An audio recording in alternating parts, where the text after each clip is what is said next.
Good morning, good afternoon, everyone. Welcome. My name is Marilyn Shannon, and this is the Breaking Free Show.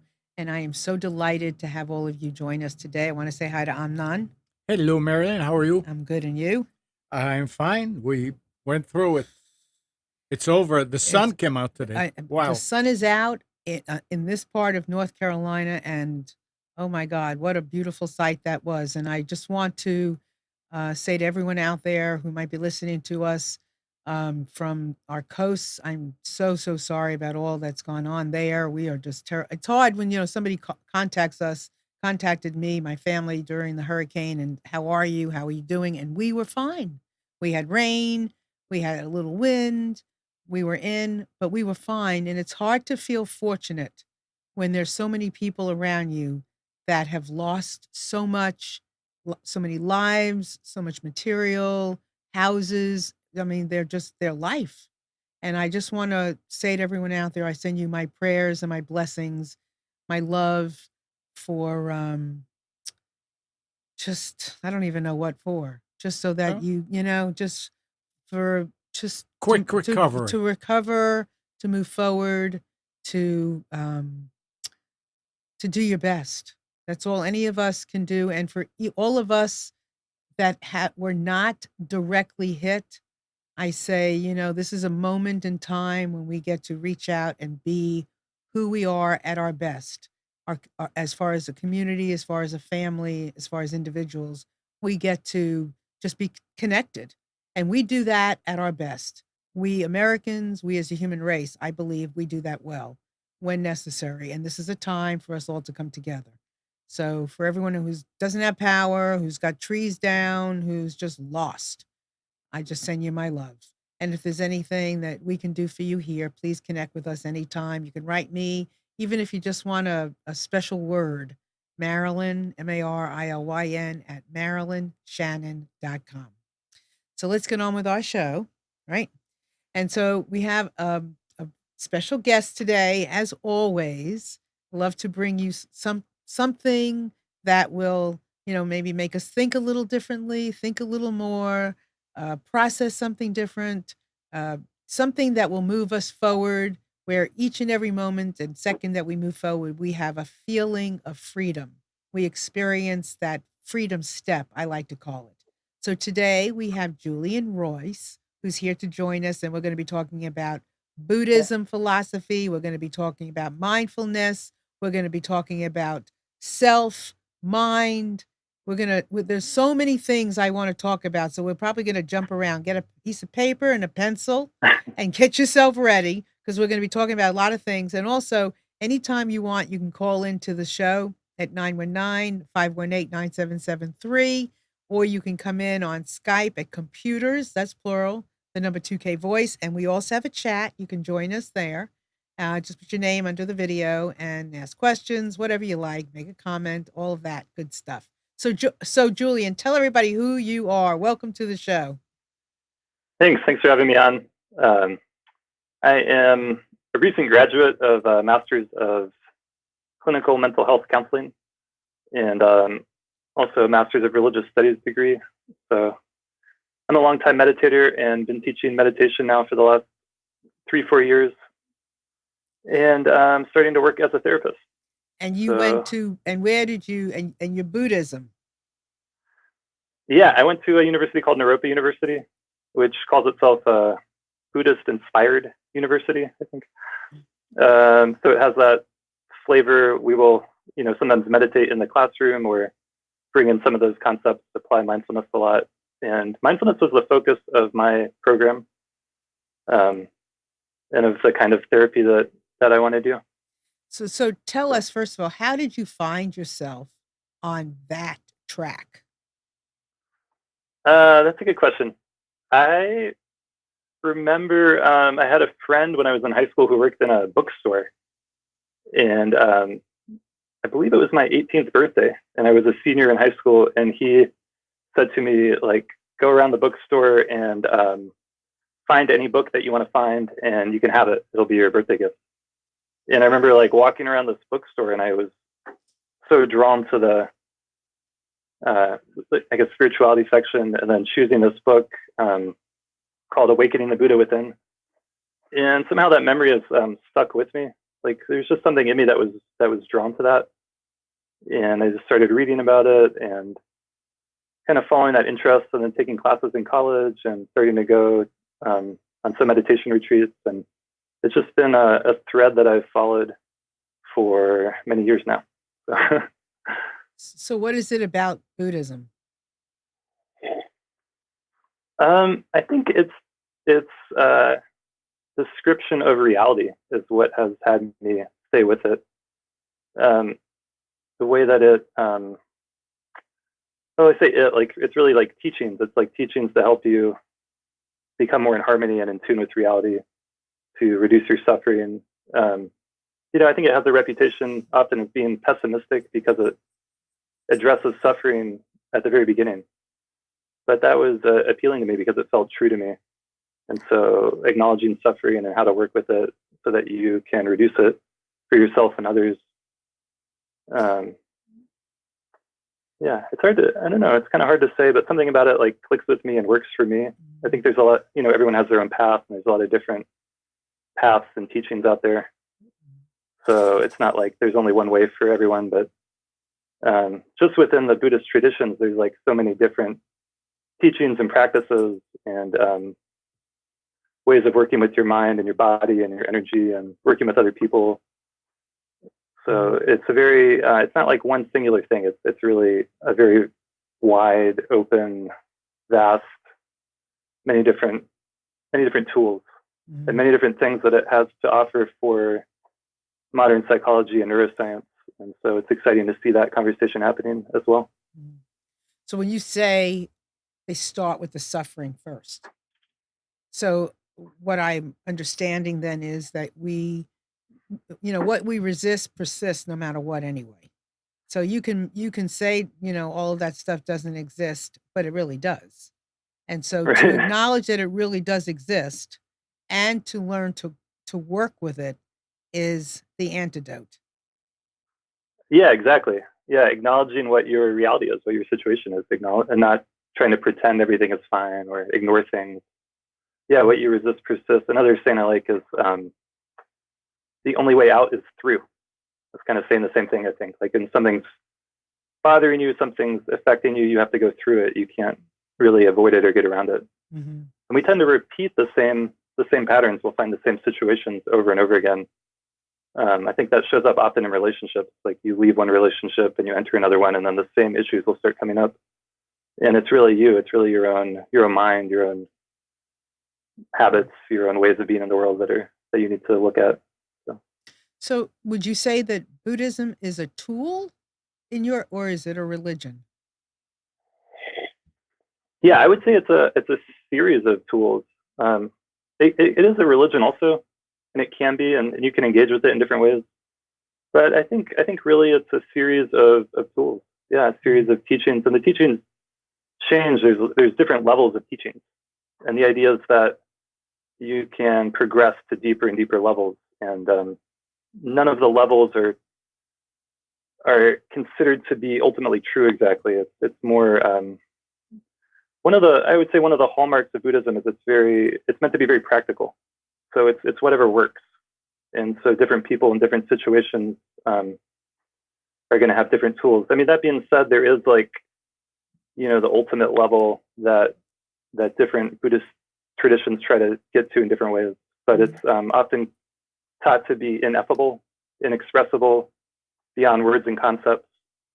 So it's kind of pointing to a reality that transcends our conceptual mind, our normal ways of thinking about the world. So on its own, there's no truth, but the truth comes from how you apply it. I don't know if I would say there is no truth. Yeah, I wouldn't agree with that. It's more like, it gets tricky to talk about, but yeah, I mean, that's what we like the most. Hey, Julian, I love it when it's tricky. Trick us, come on. You can't say there is no truth, but you can't say that there is it's not like the truth is this one thing that you can put in a box and I have it. It's more like, something that you can get in tune with or in harmony with or have some experiences of on deeper and deeper levels. Does that make sense? Yeah, Like, it does. yeah. So how have you changed in this journey of yours? That's a good question too. I think it's hard to see your own journey sometimes because you're in it. So I journal. I think that's a great practice for people.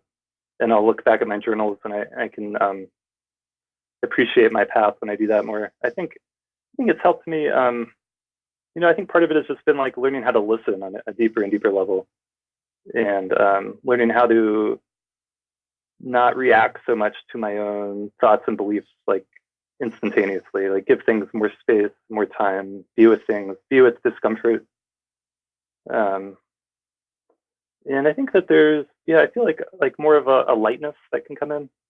Like, I don't know, when I'm in a good space with it all, like more of a sense of dance and play and lightness, and things aren't so solid and heavy. And I might even be thinking or feeling or having the emotion of like, I'm stuck or this is terrible, or like one of the hallmarks of like depression, for example, is that you feel like you've always been that way.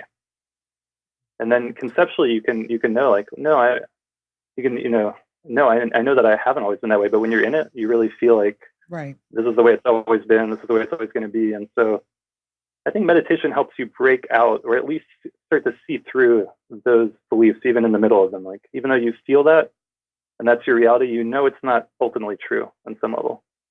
That's a really good point, because I think I am not a depressed person, but I can honestly say there are times where I feel bad, where I feel nervous, where I feel, like that jittery feeling, Sure. where I feel uncomfortable. And I have to look at myself sometimes and I'll say, do I feel like this all the time? Is this how I really feel? And I don't acknowledge it, or do I just, or not? Is this like my normal state and I'm just not clear about it, or what? And then I have, and then I remind myself when I'm out of that state, oh no, that isn't, we do jump around, and one state is not our Yeah. home state. But I think maybe that's not true. I think I do have a home state. I think my home state is a more calmer, more balanced state, but there are times where something else comes up. Yeah, absolutely. Mm-hmm. Yeah, I think part of meditation practice can just be noticing all the different states that we go through. Mm-hmm. And I mean, traditionally there's the waking state, and then the sleeping state, and then the dreaming state, but it's hard to really have awareness of all these transitions we make, how things are changing all the time. So because of the journey that you have been on, how do you, and I know that we see the world out of our own eyes.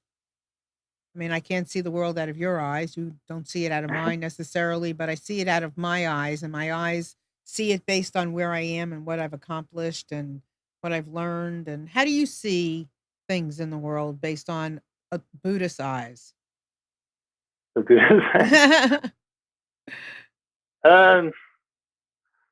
Yeah, I think when it's not like I'm always, seeing things in a certain way, or always meditating or always present or anything like that. It's not like that at all. But I think part of Buddhist practice is you try to do good, you try to help people as much as you can, and then you let it go. So there's just this sense of like, you do what you can and then you kind of give it away. And so there's something that can be really freeing about that.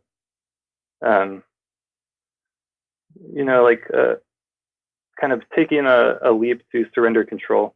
And that can be scary for people, but it can also be freeing. And I think it's more true. Like we just don't get to control what happens. Like when I teach mindfulness class, I talk about how we can't even control what our next thought is going to be. We definitely can't control what our thought is going to be like 1 minute from now or 90 seconds from now. Or, it's just anything could happen in ourselves, let alone in the world around us. And so, I mean, on another level, it's like I want to try to help society become more compassionate. And I think everyone has that within them. It's like this desire, like we all want to be happy, and we feel good when other people around us are happy. It's not like we can just be happy on our own. We want to feel like we're contributing to the world in a positive way. And I really think that is something that pretty much all humans have to one degree or another. And it's a part of ourselves that can be developed. We can tune into that and acknowledge it and start to try to expand it. And I think a lot of the problems in our world come from people having different ideas about what is good and what is going to make people happier and what is right. And it's not like there's a lot of people out there trying to do evil. It's more like people have different ideas and understandings about the way things should be, and sometimes that creates conflict. I do think, and I'm not sure if I've ever said it this way before, so everybody out there get ready, because I'm not sure it's going to come out making a whole lot of sense, but I feel the sense of it. So let me do my best. I feel that it's already good. We just aren't expecting it to be this way. It's already a lot easier. We just don't always see it that way. And I really feel like it's already there. It's a matter of how we are looking at it. I mean, when you look at greed or anything, why is there greed? When there's so much, I mean, how much do you need? So I feel like it's if by taking a look at it and seeing it the way it really is. I mean, there's so much already. Absolutely. Yeah, I agree 100%. Yeah.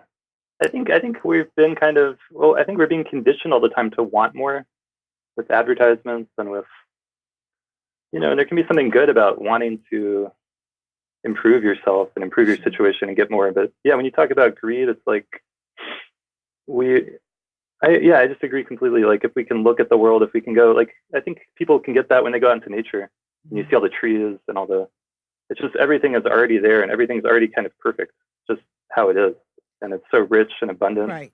And we're being told that it's not there. Or we're being told that there's something else there too. And that something else there too doesn't necessarily doesn't have to be there. And it gets intrinsic and it gets worse and worse. So one of the tools so do we have a good concept of Buddhism then? So give us a concept of Buddhism. Okay. Well,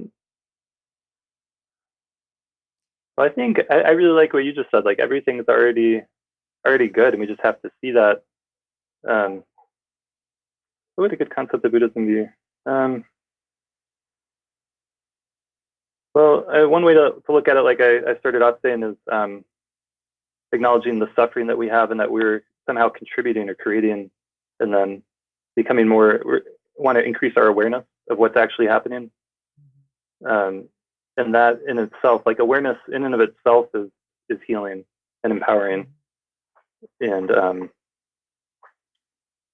when you talked about listening, one of the things that you mentioned was how you're listening. So tell me how you listen, or what your concept of listening is, because I am a listening freak. Okay. It's an ongoing learning process for me, but I'm learning to listen more and more with my body. And like we tend to experience ourselves up here in our head all the time.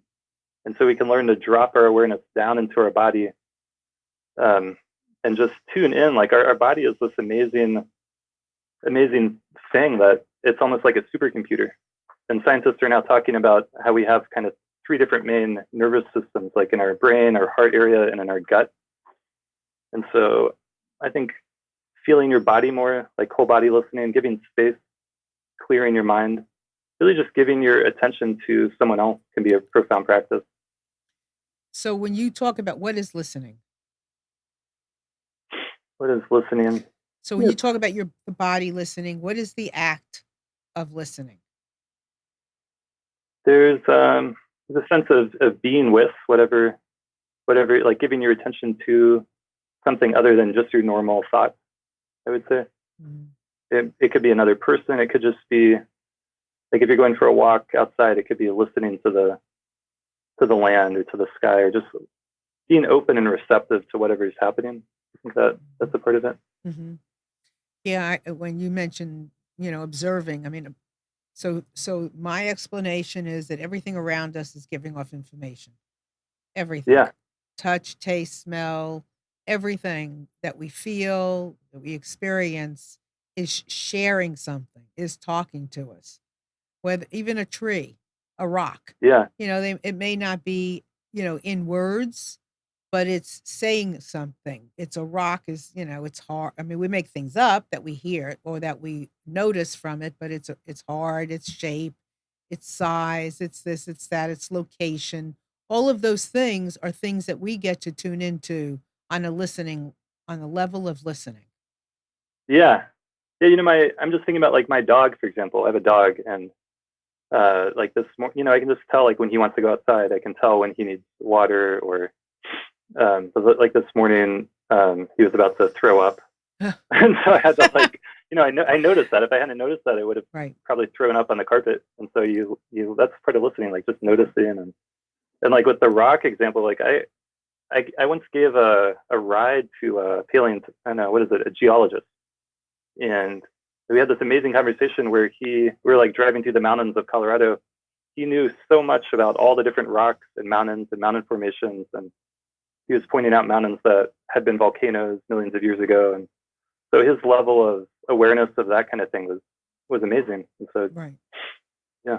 Right. And we can take that level of awareness and apply it to anything, to a person, to an animal, to a situation, to an experience, to anything. And when we apply it, well, we listen to know to apply it, and then we listen to get what we're going to get from the application of listening.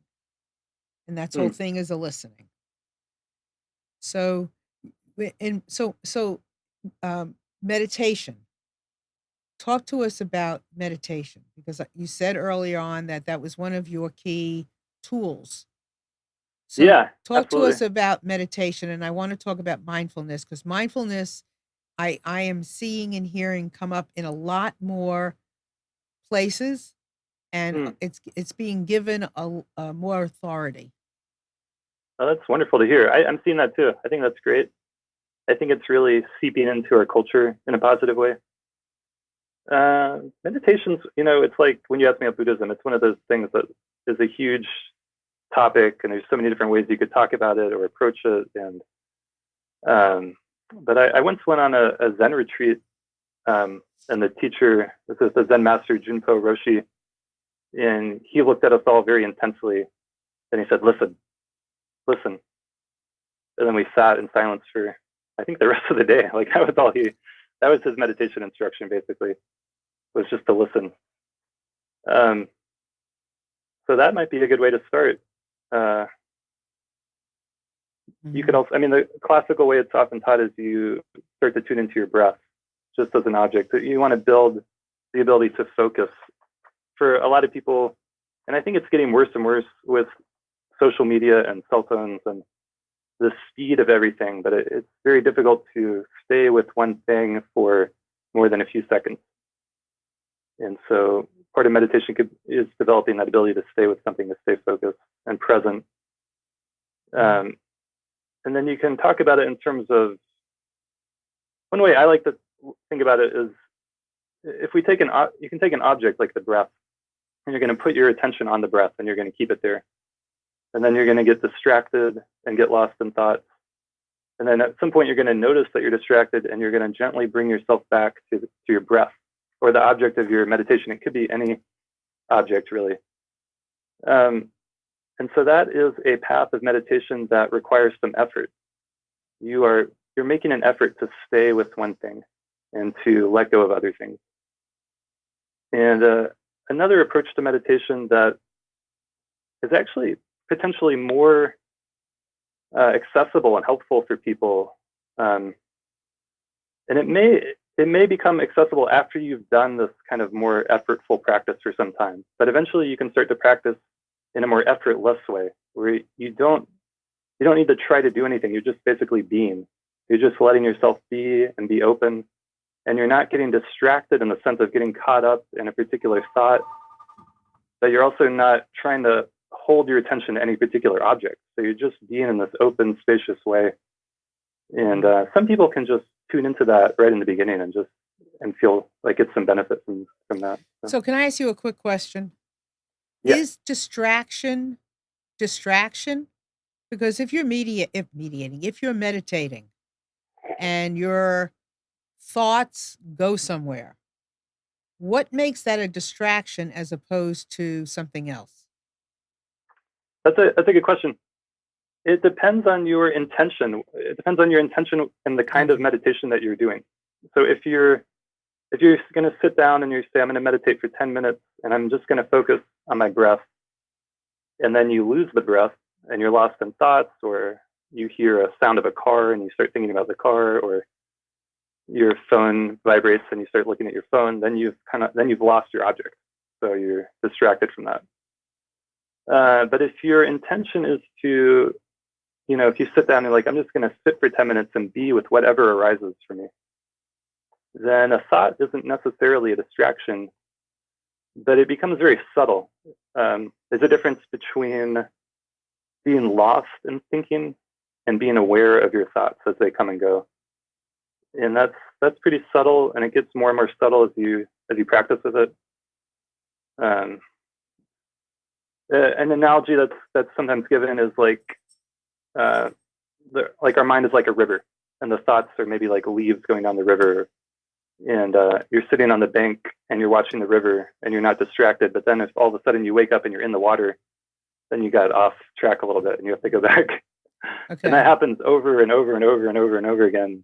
And it can be very frustrating, or that makes perfect sense. Okay, yeah. That makes perfect sense. Okay, well, before we go on to more, so I just want to say to everybody, there's so many little things that we can be talking about. So feel free to chime in anytime. The number is 919-518-9773, or you can come in at computers, that's plural, the number 2K voice on Skype, and you'll come in on voice. And you also can join us in our chat. You can put your name near our video and ask questions or comment or whatever you like. This is an open dialogue. We are skirting lots of different subjects here, but they all kind of come together. And we're just kind of dibble-dallying into different areas. So feel free to play with us and just call in and just chat and ask your questions that you might be curious about, whether it has to do with, mindfulness, meditation, theory of life, anything you want. Just come on in and let's just explore anything. Anything is possible and everything is okay. So I welcome the opportunity for you to do that. So that does shed a lot of light on the meditation. So having an intention before meditating, whether it's on the breath, whether it's just whatever happens, whether you're meditating on some music, whatever it is, that's the intention is what matters. Is that what I'm hearing? Yeah. I think the intention is huge. And I talk about that a lot. And I think that modern neuroscience is starting to bear this out, that we are under an illusion that we have the free will, like total free will. I can do whatever I want. And the reality is, like, we're very conditioned, If I like to eat Snickers bars, maybe that's because I grew up eating Snicker bars, and is that really a free choice? So the reason I'm bringing that up is, I think setting the intention. I mean, there's so many different ways to meditate, and they're all good and wonderful, and it's important to find whatever works for you. And then, but then if you're going to actually do a practice, having the intention in the beginning, and maybe that includes a set period of time, and then having an ending. I think those steps and having that container is important, and it builds a certain power. And then afterwards, you're like, wow, I feel good. I meditated for 10 minutes. And it doesn't mean that you were perfect or anything like that. It means that you set the intention and you did the practice to, whatever happened, and then you're and then you feel a sense of happiness with it afterwards, a sense of joy, a sense of like, I did something good and appreciate what you did. And I think that applies to a lot of things we do in life, just a more intentional way. I think the reason I said that about free will is because if you set an intention for something, like today I'm gonna, I don't know, could be any kind of intention. Like today I want to open my heart, or I want to be a kind person. If you set an intention like that in the morning, it can have an impact on your whole day. And there'll be little moments throughout the day where you'll have a choice to go one way or another. And if you set an intention, especially a strong intention, it can help you make a different choice. So is an intention free will? Yeah, that's another great question. There's this philosopher that I like a lot called Sam Harris, and he believes there is no such thing as free will at all. And I don't know if I don't agree with him completely, but he makes a lot of good points. And I think one way to look at this that for me has made an impact is, when we think about free will, we tend to think about like, I get to choose whatever I want to do. But then like start to pay attention to what it is that you, like how it is that you choose something. And it's usually you have some thought, you have some desire, you have some longing, you have some, intention, and then you do something. But where did that thought or desire come from? And like, did you really freely choose that? Or, think about all the circumstances that had you think that was a good idea. For example, if I go to a restaurant and my intention is to like be healthy, and so I'm going to order a salad, just as a like silly example. Why do I think that the salad is healthy? It's because of, things that I've read and heard about. It's not exactly my free will to just decide whatever I want to is healthy or not healthy. So, but okay, so why does Sam Harris not believe we have free will?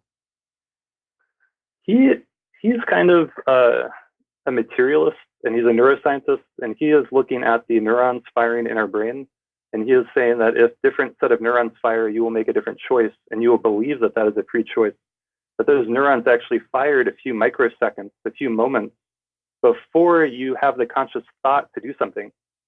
So if I think I'm going to move my right hand from my right knee to my left knee, and you hook me up to a brain scan machine and look at all that, there will be some neurons that fire a few microseconds before I have the conscious thought to move the hand, and then the hand moves. So it appears as if these neurons are firing before we consciously think about it, which is kind of bizarre and weird, but that seems to be what's happening on some level. But that type of a thing can happen in several different ways, even with entrainment, mm-hmm. Right?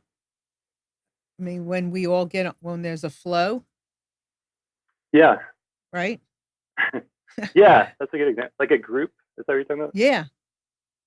Yeah, imagine, yeah.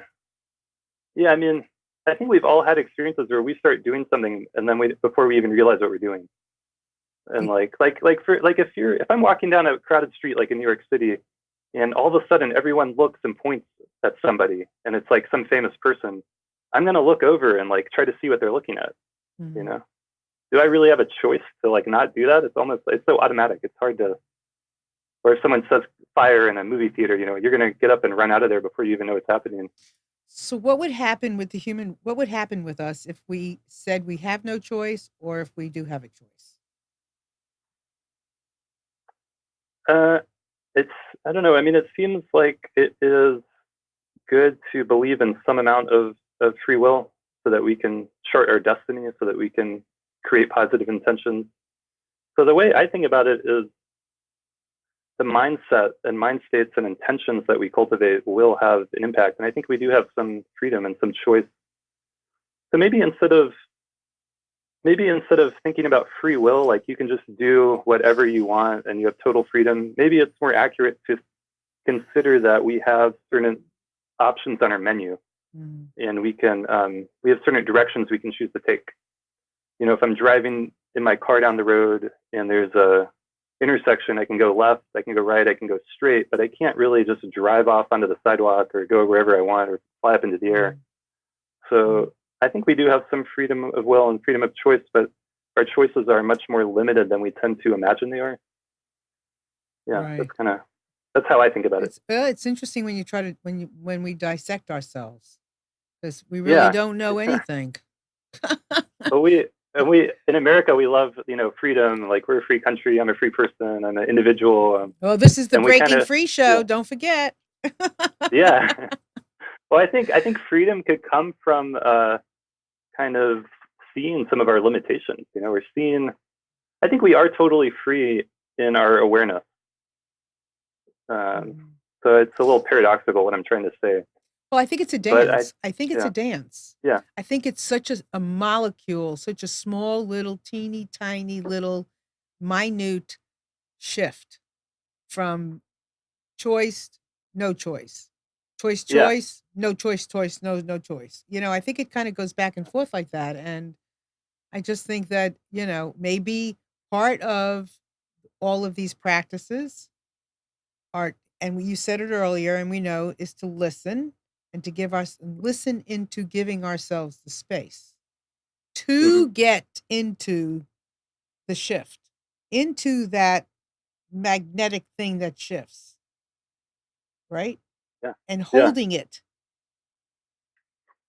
and then to be able to see inside of it, to make a choice or to let it go, however it's going to go. I think choice is a great word and an important one. And Well, acknowledging the choices we have. And I think there is a lot of freedom in that for sure. well, and I think even just the understanding of these things is a layer of choice. The listening that takes you into understanding the concepts that you're talking about, that leads you to meditating or leads you to mindfulness or leads you to anything, and, taking out what you can, all of that. I think the more we listen, not I think, I know, the more we listen on these subatomic levels, the more the understanding of how things work. hmm And there's a question here I want to ask you. So this is on the chat, and this is from Chris, and she says, "I am establishing a daily meditation practice. I will meditate for a few minutes several days in a row, but then something comes up and I miss a day. It's hard to get started again. Any advice for a newbie?" Yeah, that's a great question. You might try, like, something that I do myself is I'll have an intention to meditate or do a meditation practice, every day, 6 days out of the week. So kind of build in one day off. And maybe on that one day off, I want to do it anyway, and that's fine. But somehow, like, having a little bit of leeway like that can be good. So if you can do something 5 or 6 days out of the week, that's amazing. I mean, that's awesome. And I think really, yeah, How long is your meditate? How long do you meditate? it varies depending on my different times in my life. But I try to, I think, at least 45 minutes to an hour is my goal. But One time a day? one time a day, or in the morning and then in the evening can be good. And then these days I'm not so much just sitting in silence that whole time. I'm doing like some chanting and some visualization, and so there can be more active meditations that can be really helpful. And I think it can be important to pay attention to that. I mean, there can be something said for a discipline where you just do something whether you like it or not like it in the moment. There can also be something to be said for, like, what is making you feel alive and has juice and excitement and having some flexibility. So Interesting. yeah. Interesting. Okay, well, I have more questions about meditating, but let's talk about mindfulness.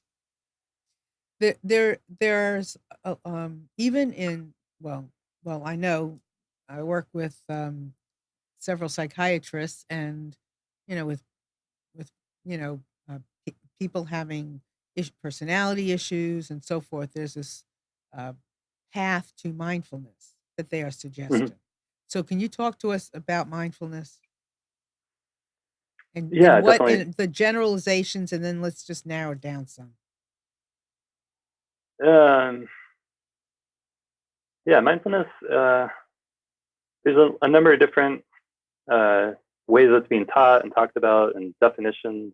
Um, yeah, and one definition that I like that is commonly used comes from this guy John Kabat-Zinn, who's a medical doctor, and he's really helped with the whole popularizing of mindfulness, and he's brought it to hospitals around the country, and I guess now around the world. Um, and his definition, see if I can get this right, of mindfulness is paying attention in a particular way to the present moment with a sense of kindness and curiosity. So just kind of turning on the lights, so to speak, becoming aware of what is happening, and being curious. The curiosity is a key part of this way of talking about mindfulness. So how is it done? Could you give us an example? Well, if we're talking about mindfulness as really just paying attention and being aware and listening, then it's really, it could be done at any time, any place, any situation. And it kind of goes back to that river example I gave. Like, are you in the river or are you aware that there is a river? Because when you're really in something, you lose awareness somehow of that's even happening. It's kind of like being in a movie theater and you're watching a movie and you're like so like in the movie, which is a great feeling to have. That is a sign of a good movie. But then at some point you're like, oh yeah, I'm in a movie theater. There's someone next to me that just coughed, and you kind of get pulled out of it a little bit. Right. So it's a focus. It's focused awareness. a focus. Here's an example. So my husband and I take yoga, and it just so happens that at the club and the studio that we're in is right next to a Zumba class, separated by a wall. And I will tell you, I'm not sure what time that Zumba class is over, but it starts before the yoga class. And when I walk into that yoga class, oh my God, that music is popping in my head. It's loud. I mean, I can feel the vibration. But once yoga starts, I have no clue when that other class ends. None. Interesting. It's interesting how you can, and I haven't been taking mindfulness trainings, and I mean, I know what it is, and I think I'm naturally doing it at times, but that is mindfulness. Yeah. Right? Well, okay. Another key point of mindfulness that I always emphasize is it's a natural part of our mind. We all have it. We're all doing it. So it's kind of like an example that I give in my class is when you go to the gym. If you go to the gym and you want to work out and get bigger muscles, going to the gym doesn't give you new muscles that you didn't already have. It helps you develop the muscles that you already have. And mindfulness is the same way. It's a natural part of our mind, and we all have it, and we can do some practices to help build that muscle. So what is good about all of these things? What's good about meditation? Just the general, and what's good about mindfulness? How will that help society? Or how will that, okay, should we put it in terms of helping society? How do we put it? Yeah. Well, in terms of society, it's like, do you want to be I don't know if this sounds kind of harsh, but do you want to be a slave to your thoughts and emotions, or do you want to have more choice, like we're talking about? And mindfulness is a way to start expanding that choice. I mean, if you turn on the TV and you see an ad, do you want to run out to the store and automatically buy that thing, or do you want to be able to have awareness and make, informed decisions? So I think that's an important way to talk about it. I mean, it's like, interesting thing about our mind is, and we can experience this when we travel to new places. If you say you have a 40-hour work week and a family, and you have your normal day-to-day life, and 6 months go by, a year goes by, time goes by pretty quick, and then you take a week or even a 3-day vacation somewhere, and you're somewhere new and you're doing new things, and those 3 days will feel like a week or a month even. So time feels like it slows down because novelty, newness is happening.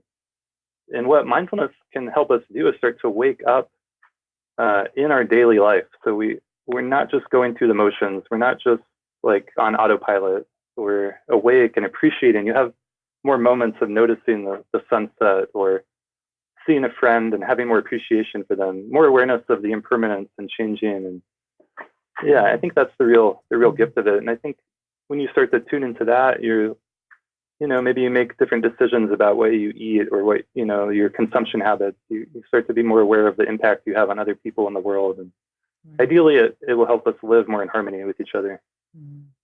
Yeah, there's a slowing down. Slowing down, yeah, exactly. Right? There's a slowing down. Recently I've noticed the sky. Nice, yeah. And not just the last couple of days when we've been having the hurricane here, but prior to that, I've been just noticing living under a sky. Yeah.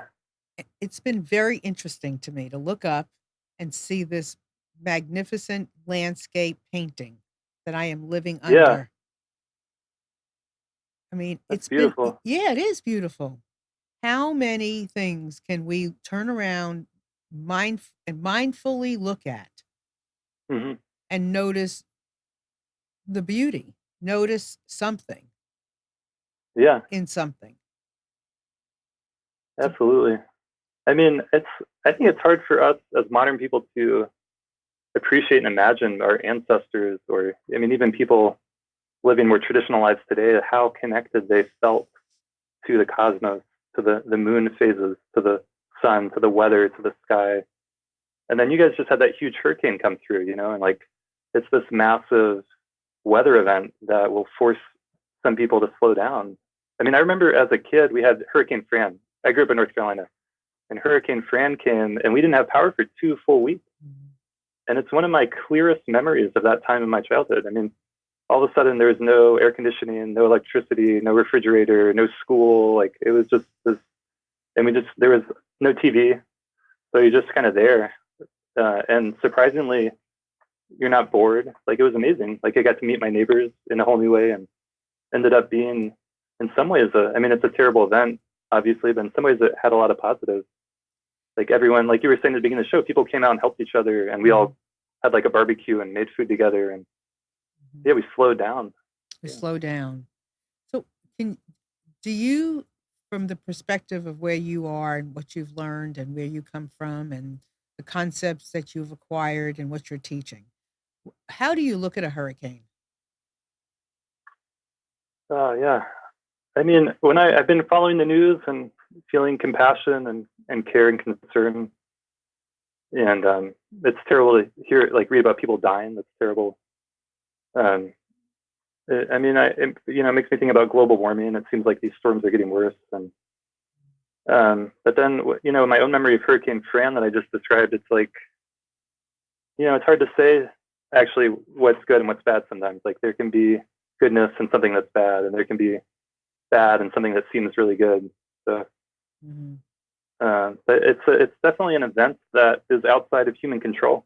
And there's less and less things like that in our world today. We are more and more trying to control everything. And paradoxically, I think it's making things like hurricanes worse when they do come. I don't know if that makes sense. Like we're trying to exert so much control over our external environment to make everything comfortable and safe. And that's understandable, but there's a cost to it, a certain wildness. And we'll get reminded from time to time that we're not in control. So we're making it worse? Okay, so by making it better, being mindful, meditating, thinking, what can we look to happen, do you think, in a shift? Well, I think that, the biggest shift that we need to have is we need to live in harmony with the environment. So when I talk about the hurricane screamers, that's just from what I've read and what I know about climate change. And the climate is not something that I don't think we're going to be able to control. I think it feels like a bit of a stretch. You could meditate all day and not really feel concern about the environment, maybe, but that seems like the biggest problem of our time, and like something that we need to really be talking about and working towards, like the sense of living in harmony. And it's also like an inner environment. Like we have these wild parts of ourselves. We have our own inner hurricanes that come on. We have nervous breakdowns. We have breakups that are really hard. We have events that happen, and we need to be able to somehow be in, like, honor these things and work with them, and not catastrophize them, even if it is a catastrophe, not, somehow able to be with them and honor them. I don't know. No, I do think that, the more we do this, the more aware we are, the more mindfulness we do, the more we see the sky, the more we pay attention to each other, the more in harmony we are with everything. So what would that mean? And I'm not God, and I'm not, but what would that mean, living in harmony with the environment? As how would that make a difference in having or experiencing a hurricane? People not, like my husband and I were talking about the other day, people just not living so close to the ocean. Yeah, I mean, if we look at like New Orleans and the tragedy that happened there, it was like too many people in a place that's a floodplain, right? Like, it's just having some respect for the just sheer mechanics of our Earth. Like, yeah, but another part of it is, like, if you live near the ocean, just know that hurricanes are going to happen from time to time, and that's part of life. And well, I think that's about the an acceptance. Well, that's also about the struggle we talk about. Yeah, right? It's about living with the notion that that these are going to happen, and if you live by the ocean, and I feel terrible about. Believe me, I feel awful for people who have lost. There's no question. And I had to do a lot of kind of soul searching myself, because I had a big event planned last Thursday that I had to postpone. And it had like a million different pieces to it. And last Thursday was the day, and I had to postpone it. And I was like, oh, please don't let it come here. And then I had to stop and think to myself, oh, please don't let it go anywhere. Right? Yeah. I had to catch myself, but but maybe we're not supposed to live that close to the ocean. Or if we do, we got to know that things are going to happen, or anywhere here in Raleigh, North Carolina. I mean, that hurricane was headed in our direction, and we are not by the ocean. But maybe we have to build our homes differently. Maybe we have, I don't know. We have to think about it, because it could have happened here. Or maybe we just go with, if it happens, it happens. And if it doesn't, it doesn't. Yeah. I think this conversation is going to be happening more and more often if the sea levels keep rising, and how many cities are right on our coast. And I mean, it's just a massive thing to think about. But going back to the Buddhist teachings, there's like a sense of like shit happens. And shit happens. We make all these plans, and then shit happens. And I think of everything that we've chatted about today, it's that the choice, or free will, free choice. Whether we have it or we don't, whatever shit's going to happen. Yep, absolutely. Shit is going to happen. I mean, I've lived through several hurricanes, and it's going to happen again. And I haven't lived at the ocean. I have not lived at the ocean. I have lived inland. But you know what? Who knows? I've lived through tornadoes. Oh, yeah. So this is the beauty of our environment. This is the cleaning up of things. This is we got to, and like Amnon said, we got to take the good with the bad. Yeah. And how do you define bad? Yeah, that's you can't really. I don't think you really can. I mean, how many people? If you go on like TED Talks and you see like, or whatever it is, you see inspiring talks by people. How many of those people had something really difficult happen in their life that they worked through and overcame, and to get to where they are today? And if everything in their life had worked out the way they thought they wanted it to, how boring. No one would know who they are. So. Well, it's impossible. It's impossible. It's impossible, because growth. What does growth mean? When I talk about freedom, and I do, and I'll say, well, what are you getting free from? What's freedom Right. mean? What are you going to get free? Where does freedom come from? So, how do we value our property, or how do we value each other, or how do we, anything? It's it it's through the struggle. It's through a loss. It's Yeah. through, I mean, how do I appreciate the sky, man? I haven't looked at it in a long, long time. And I'm like, wow. Even when I was looking at it, wasn't looking at it. So now when I look at it, I'm really looking at it. Nice. Yeah. And I think talking about things like, like this in these kinds of ways. I mean, I don't like talking about the hurricane like, oh well, I don't like it. Yeah. Yeah.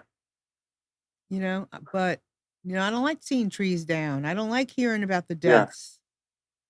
I Yeah. Of course not. Yeah. I don't like it. But then I think to myself, why did people stay in their homes? Right. I don't Well, know. there was a lot of warning, but yeah, it's sad. I mean, we don't want to see anyone die. I mean, that's the worst thing No. that I've heard about it, and all the destruction and property, and yeah. So we're There was almost. a Go ahead. What were we going to say? Go ahead. I'll try to make this real short. There's this really old Indian story from India, and the story goes on for a long time, but just to make it real short, it's like there's this man who's a farmer, and he has a son, and the son is playing on this horse that he got, and the horse kicks the son off, and the son breaks his leg, and everyone in the village is like, "Oh my God, I'm so sorry, your son broke his leg. It looks terrible. This is really bad." And the father just says, "We'll see, we'll see." And then a few days later, the army comes through, and they're conscripting everyone to join the army. But because his son has a broken leg now, he doesn't have to join the army. So then everyone says, "Oh, that's such good fortune. You got really lucky. All these people are probably going to die, and your son will get to live. You're so lucky." And then he just says, "We'll see, we'll see." And the story just keeps going like that. And it's kind of like you can never really say whether something's good or bad. That's exactly right. It's the same thing about free will. Okay, so we're almost out of time. So tell everyone, about, your service and where they would find you. Do you have a website? Yeah. I have a website called julianocean.us, JulianOcean, julianocean.us. And you can find me there. And I am working to launch a new website called nondualmindfulness.us. And you can find me on Facebook, Julian Royce, email. So those are probably the best ways to reach me. And if you can't find them, ask me and I'll tell you how to find them. Okay, thanks. Yeah, this has been great. Oh, it's been a pleasure. And I want to thank you all for being here. And just so you know, I have rescheduled my book launch, the one I was supposed to have last Thursday, to October 11th. Same place, American Institute of Health and Fitness in North Raleigh, from 6 to 9. All the twins that were going to be there are still going to be there. And I hope you all can join me there. It's kid friendly, of course. We'll have twin teenagers and all the way up to age 93. My mom and my aunt will be there, and we're going to be talking about relationships. We're going to be talking about individuality and how we be individuals, and is at the same time of being a collective, which of course is something that many people struggle with. We all struggle with at times, just like free will. How do you know you're not listening to somebody else and it's your choice, not theirs? So we're going to have a big conversation about that from 6 to 9 at the American Institute of Health and Fitness. And you can find my book on Amazon, both of them, the twins and the men. And next, I'll be working on the millennials. And if you have any questions at all about anything, please reach out to me at marilyn@marilynshannon.com. And Julian, what would be a word of advice in going forward for our audience? I like slowing down. I think that can be the most powerful. That's one of the most powerful things I get told from time to time. And I tell myself, slow down. Slow down. We move too fast. We got to let things rest, don't we? Yeah. Slow down. So with that, everyone, I'm so delighted you had this opportunity together. Thank you so much for being here with me and Amnon and Julian, and we will see you next week. Bye.